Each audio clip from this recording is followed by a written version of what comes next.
All right, another tree cut out of the trail. This is getting ridiculous. He's getting going. Hopefully that was the last one, because we're losing time. These are probably taking us 5-10 minutes a piece to cut them out. We only had about an hour and a half to do this loop. Normally it's about 15, or it's about 45 minutes. So hopefully the trees stop.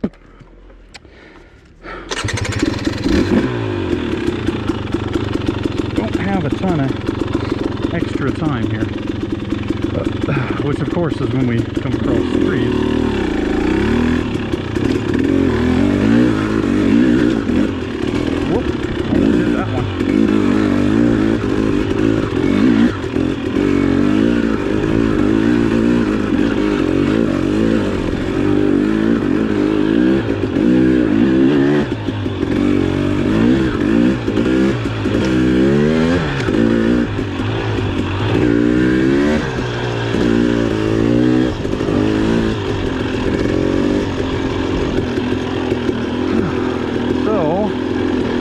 Talking about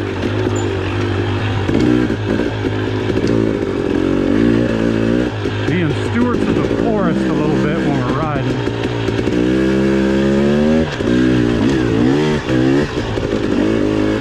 You know, I'm not talking about like getting out and getting a broom and sweeping the trail, but you know,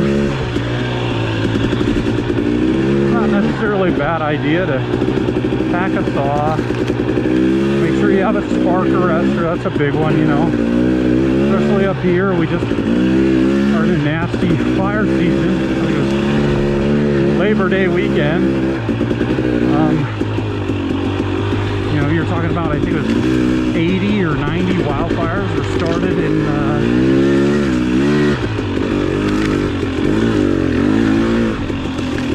Washington. That's weird because there was actually a down tree there. So somebody took that one out.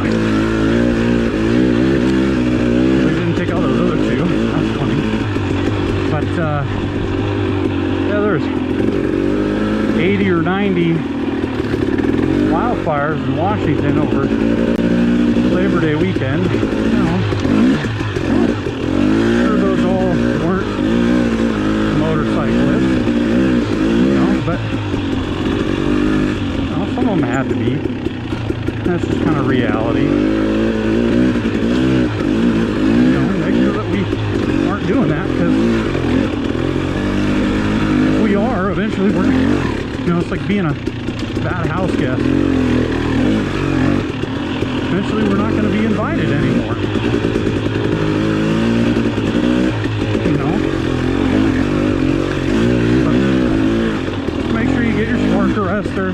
You know, a lot of them are not too expensive. You start looking at 2-strokes. You've got like the FMF turbine core. Pro Circuit makes one. I think they're, you know, mid 100, 130, 160, somewhere in that range. And if you're on a 4-stroke, there's a company called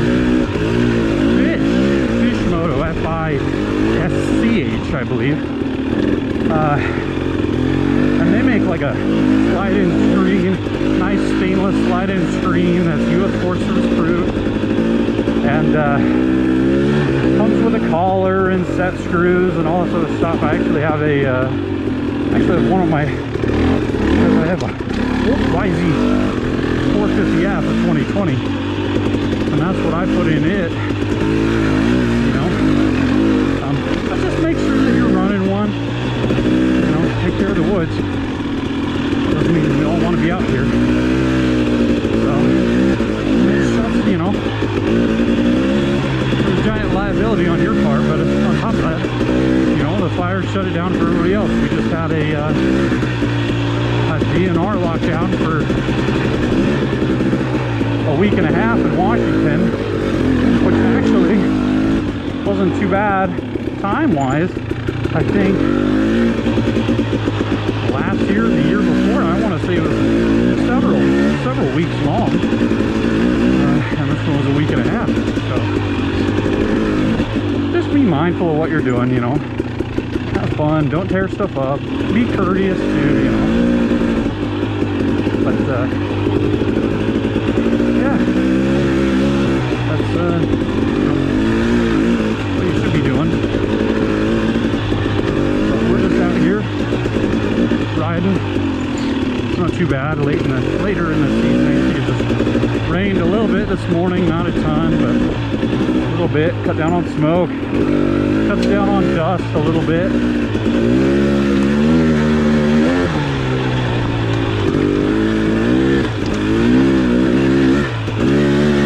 So it's not too bad. This actually would have been a good day to do that really hard trail, because the loop is, I don't know what the loop is, probably on the hard trails, probably a good 10 miles plus. We actually, the last time we were riding and we went up there, which is what Upper Right Enduro's got on his channel. We noped out at like the halfway mark, and it might not have even been the full halfway mark. We noped out pretty early. It was a hot day, exhausting. You know, I hadn't slept the night before. You know, I could probably make some more race car driver excuses if you want. Like, you know, the sun was in my eyes, and you know, I you know, found a noose in my garage. Although that one's probably not that one's probably not socially acceptable anymore to make fun of. But the point is, like, it was just a bad day. I didn't bring enough water. You know, it was dusty, dirty, hot. But yeah, today would have been a perfect day to do that, though. I mean, I think the high today is 68. You know, it's nice and cool out. There's no breeze to speak of, but that's okay. You know, you get moving a little bit. Yeah, it's neutral.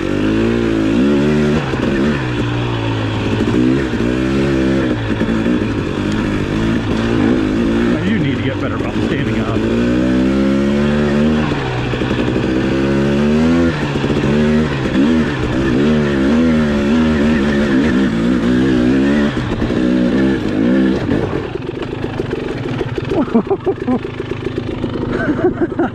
Rear tire slid downhill. Almost went down there. Would have been the first down on the bike. Not today.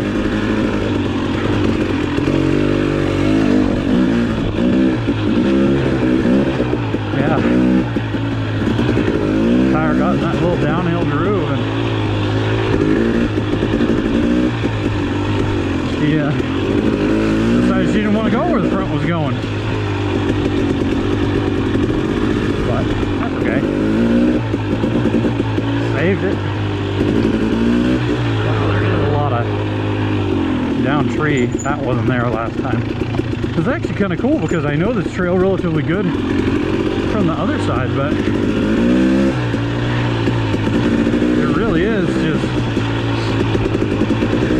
backwards. It's like a whole new trail, actually, which is really cool. You know, at some point you kind of run out of trails in your area, so that's good. There is a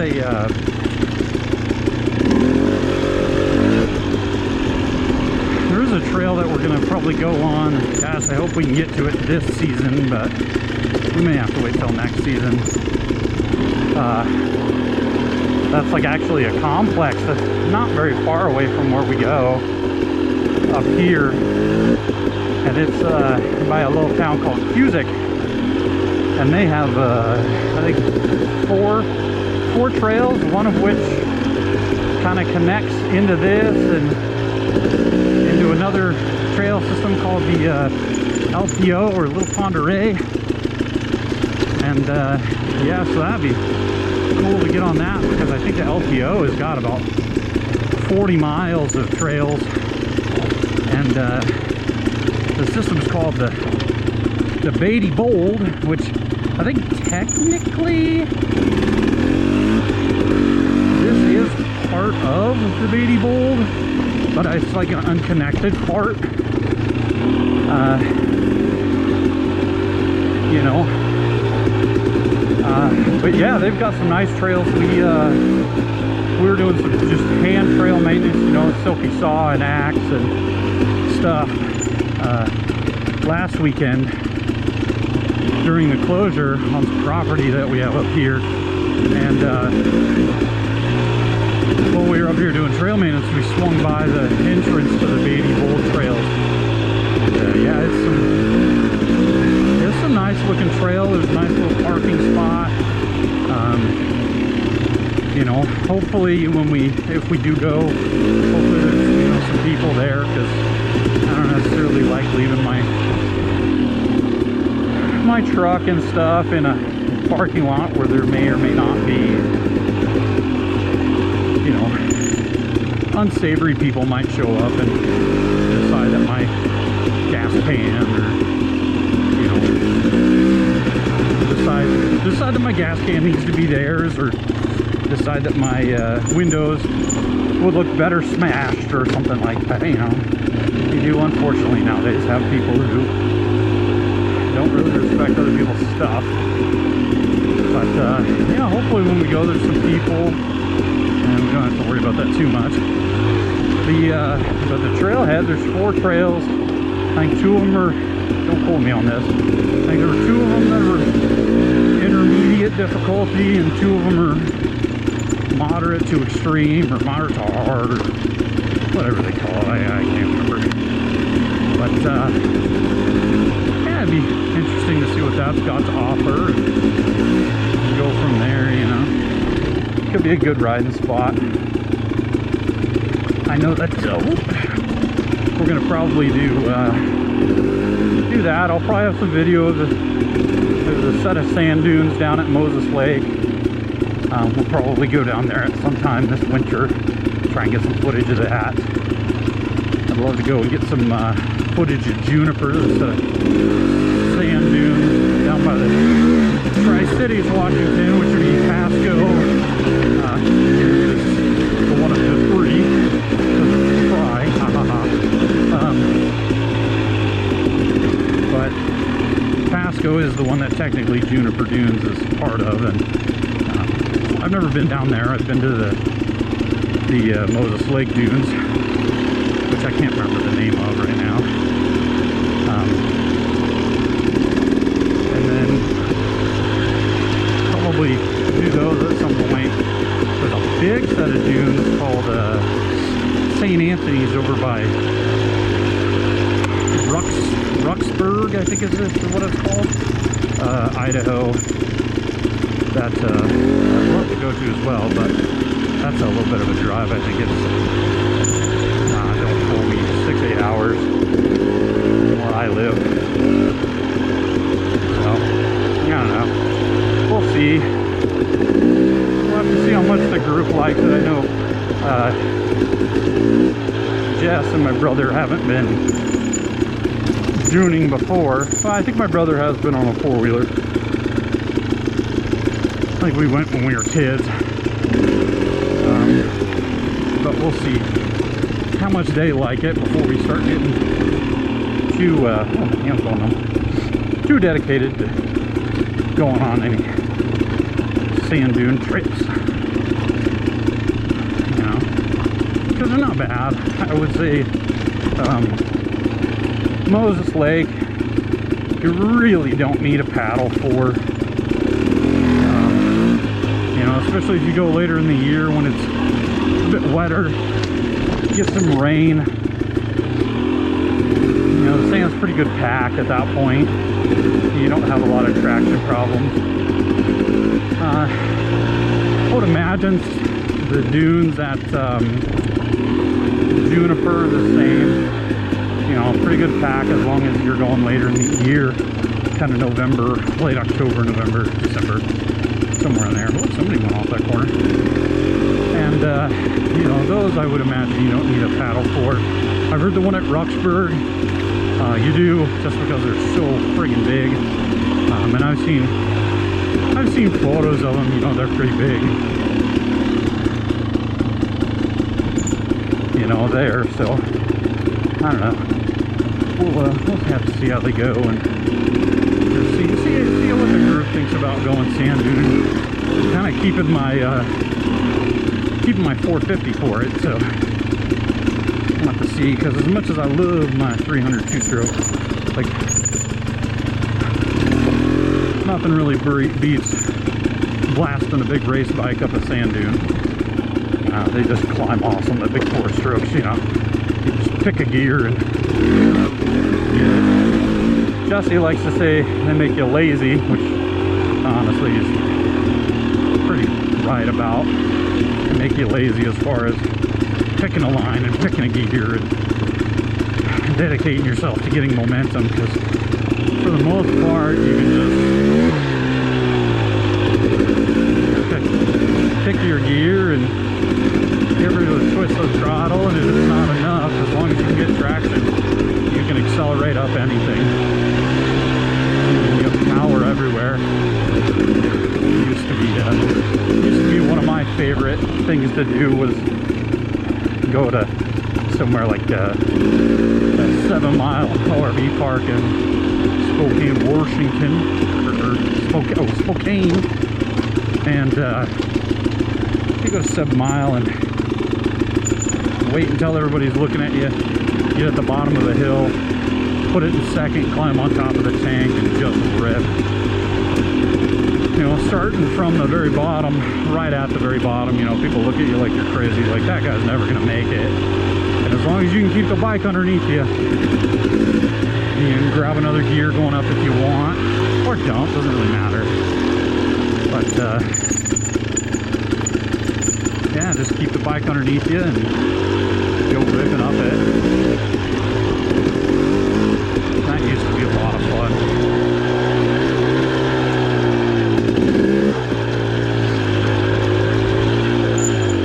So I used to have a 450 when I was a kid. You know, I was like 16, 17, something like that. Because we had 4-wheelers, and my mom was, thanks Mom, you're watching this. Mom was nice enough to buy me a YZ450F when I was a kid. And that was my pride and joy. I love that thing. That was actually why I went back when I bought this year. We just got back into dirt biking about 2 months ago, and that was why originally, if you look at the early videos on my channel, they were on a YZ450F. You know, I bought that, Mom bought that for me as a kid, and I rode the wheels off the first one that I had.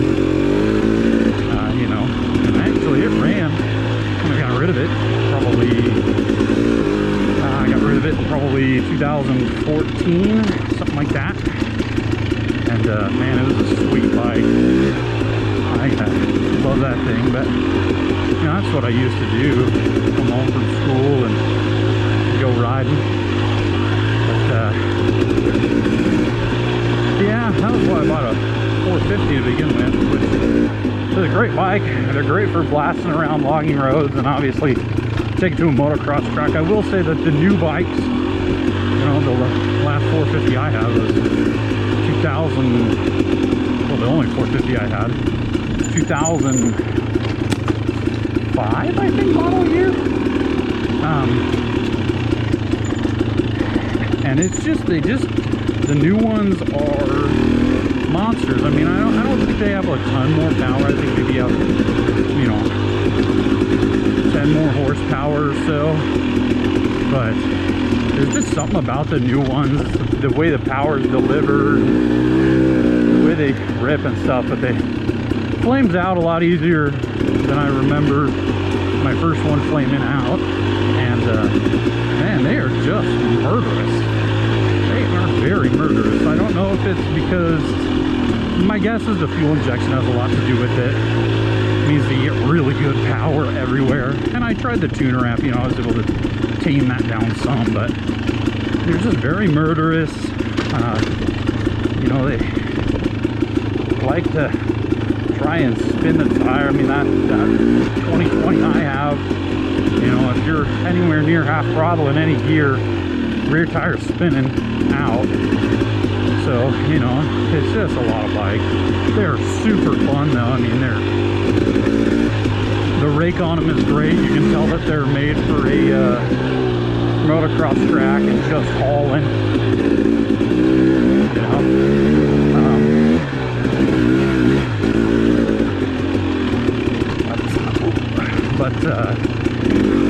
yeah, they're too much for something like this. You know, I went with the,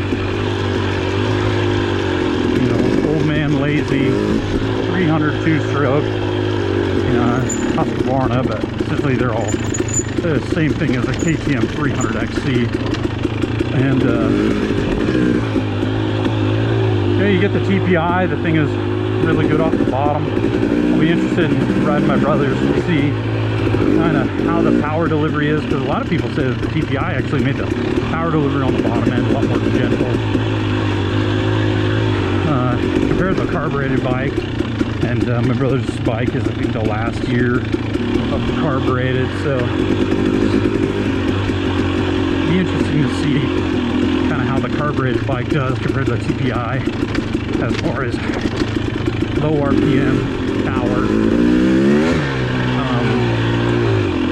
But yeah, I went with the kind of lazy man bike. I got to the point I rode my buddy's XCF 250 and 19, and yeah, I just kind of realized I had the wrong bike. I actually have a video on it of me riding the XC, but the suspension is just so much nicer on the squeaky brake on the, you know, the enduro bikes, the KTMs. I'm sure the YZFX to a certain point is the same way. You know, the FX or even the X. I mean, there's nothing wrong with that 252 stroke.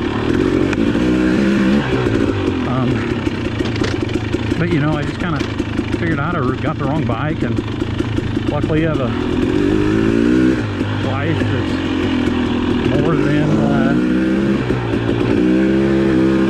than accepting of and compassionate, and so she was okay with me going out and getting the right thing, or getting what I should have got from the start. You know, she's been great. Love you, honey. And you know, I freaking went out and got this baby. And it's been a great bike for doing this type of stuff. But yeah, the suspension's nice and everything else compared to that YZ. You know, that YZ, you can watch my videos of it, but you just gotta ride at 9,000 miles an hour to frankly flame it out. You know, the suspension is made for a racetrack, and even though I'm a heavier guy, I mean, I'm 260, so I'm way heavy for how that bike is valved and strung. But even then, I mean, it's just way too hard suspension-wise. So, you know, it just beats on you the whole time. You know, you ride it around and you feel every hole, and instead of the thing rolling in and rolling out of them and kind of absorbing the bumps and everything, it just translates right back into you. I think a great bike for a motocross track, but really wouldn't recommend buying one for doing like a enduro trail riding, that's for sure. But yeah, we're almost out of here. We got everyone's been watching, you know, my videos. You know, this is essentially the beginning or end of the Lion's Tail Trail, depending on where we start, which side we start on. You know, and that's,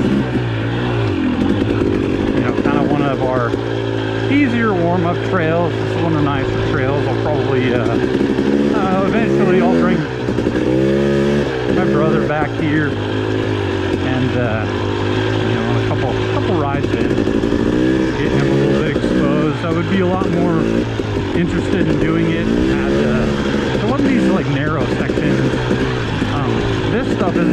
bad. You know, you can't really mess this up if you're, you know, because if you get to where you're not happy with what's going on, you can always grab some brake and put your foot down and you're good to go. But a couple little narrow bridge sections that, you know, even I don't like necessarily, like this right here. You know, this is all about maintaining your line and stuff like that. And for a new rider, especially on dirt, getting a bike to go exactly where you want it, you know, is hard. And these are so narrow that you really, unless you're pushing to one side of it, you really can't get a foot down, especially with the crown on them. You know, you put a foot down and you're lower than you want to be. This, you can probably put your foot on the edges if you really needed to, but a lot of these, you can't just baby walk the thing if you need to, but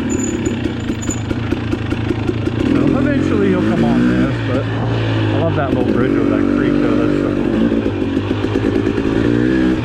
But other than that, this is a awesome little section of trail.